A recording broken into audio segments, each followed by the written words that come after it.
안녕하세요. 예카르트입니다. 저는 성경을 믿습니다. 그래서 존재하는 사람입니다. CBS 초대석에서 이어령 씨는 노아 홍수 때에 물고기는 왜 심판받지 않았을까? 라는 식의 질문과 방주 안에 들어간 호랑이가 육식을 하지 않았겠느냐? 초식을 했다는 건 말이 안 된다.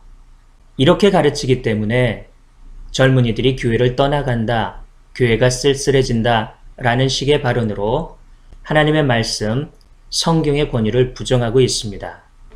그리고 결론은 그러기 때문에 교회가 과학과 대적하려 하지 말고 과학을 품고 진화론을 받아들여라 라는 이야기를 합니다. 오늘은 이 두 가지 내용에 대한 답변을 드리는 것으로 이어령 바로잡기 2부 영상을 진행하고자 합니다. 먼저 노아 홍수 때에 물고기는 왜 심판받지 않았을까요? 개인적으로 이 궁금점은 제 성경 궁금노트의 두 번째 질문이었습니다. 하지만 비교적 쉽게 그 답을 성경에서 찾을 수 있었는데요. 예수님께서는 마지막 때를 노아 홍수의 때에 비교를 하시죠. 우리는 마지막 심판 전에 휴가가 있을 것을 알고 있습니다. 하나님과 동행한 노아가 홍수 심판을 받지 않고 방주 안에서 구원받은 것처럼 마지막 때에도 하나님과 동행하시는 분들이 환난을 겪지 않고 휴거될 것을 성경을 통해서 알고 있습니다.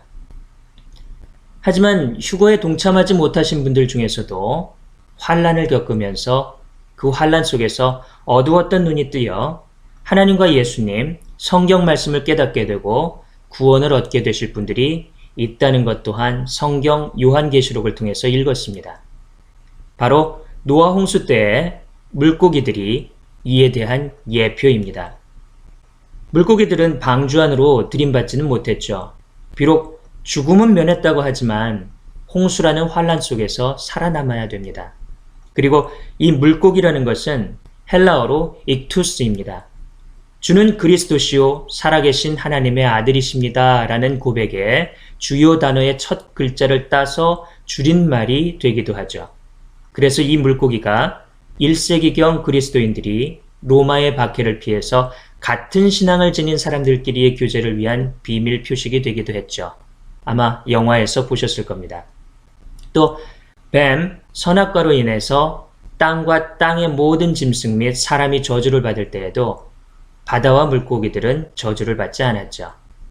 바로 이 물고기가 마지막 때 환란 속에서 예수님을 그리스도시요 살아계신 하나님의 아들로 고백하며 믿고 따르는 사람들에 대한 구원의 예표입니다.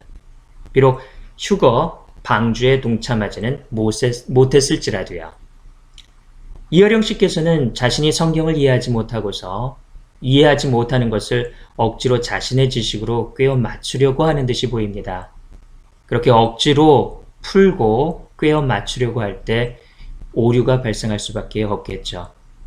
그것은 두 번째 다룰 방주 안에 들어간 호랑이가 육식을 하지 않았겠느냐, 초식을 했다는 건 말이 안 된다. 그렇게 가르치기 때문에 젊은이들이 교회를 떠나가고 교회는 더욱 쓸쓸해진다 라고 했던 발언에서도 잘 드러납니다.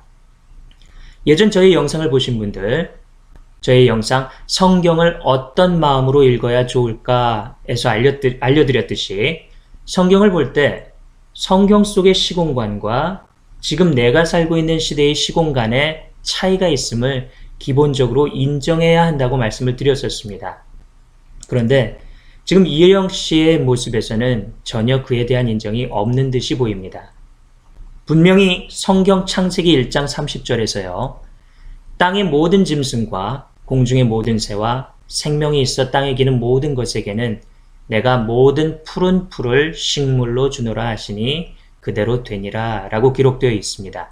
그리고 육식에 대한 기록은 노아 홍수 이후에 적혀 있죠.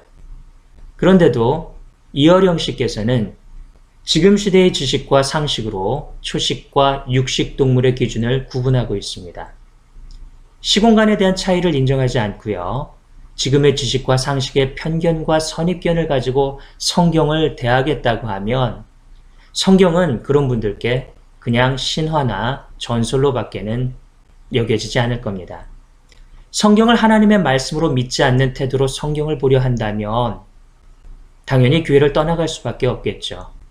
성경은 소설일 테니까요. 성경을 성경답게 가르쳐서 젊은이들이 교회를 떠나가는 것이 아니고요. 시공간에 대한 차이를 인정하지 않고 지금의 지식과 상식의 편견과 선입견, 지금 시대의 기준을 가지고 성경을 보도록 했기 때문에 젊은이들이 교회를 떠나가는 겁니다. 오늘 1부에 이어서 2부에서도 저는 이어령 씨가 성경을 믿는 사람이냐? 아닐 것 같다는 생각이 듭니다. 더 나아가서 성경을 믿지 않는데 어떻게 하나님을 믿을 수 있을까라는 의문이 듭니다. 이어령 씨께서는 하나님을 믿는다, 내가 기독교인이다 라고 말씀하시기 전에 먼저 자신이 과연 성경을 하나님의 말씀으로 인정하고 믿고 있는지 아니면 그냥 그동안 평론해 오셨던 여느 고전 문학 작품으로 여기고 있는지 이것부터 심각하게 고민해 보시기를 부탁드리겠습니다. 나는 성경을 믿는다. 고로 존재한다. 지금까지 예카르트였습니다. 감사합니다.